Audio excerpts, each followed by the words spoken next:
এটা হচ্ছে ফ্লামিং এর ধরেন F41 একটা, এটা হচ্ছে কার ওয়ার্কস বা কারের যে পলিশার গ্লেসিং পলিশের জন্য এটা কাজে লাগবে আপনার জন্য।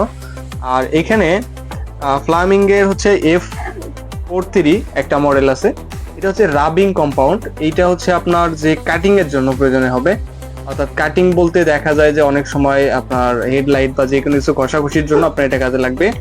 এটা হচ্ছে গ্লেসের জন্য, আর এটা হচ্ছে পলিশের যে কাটিং রাবিং সেটা। তো এবার এখানে এই যে দেখেন, এটা হচ্ছে F51। এই 51টা হচ্ছে যে আপনার যে ইয়া থাকে গ্লেসের জন্য, এইটা হচ্ছে গ্লেসের জন্য। তো এটা বাইক এবং প্রাইভেট কার দুইটাতেই হবে। আর হচ্ছে এখানে দেখেন, এটা হচ্ছে আপনার মডেলটা হচ্ছে F50, এটাও কিন্তু রাবিং।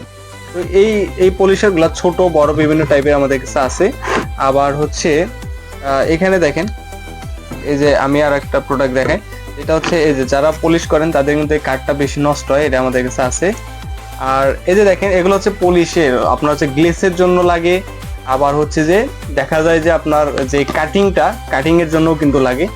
তো এটা আবার বিভিন্ন টাইপের হয়, এখন বর্তমানে স্প্রে টাইপেরও আসছে, কিন্তু ফ্লামিং এর এই পলিশের মতো কিন্তু পলিশ এখন পর্যন্ত আমরা পাই নাই, খুবই ভালো কোয়ালিটি।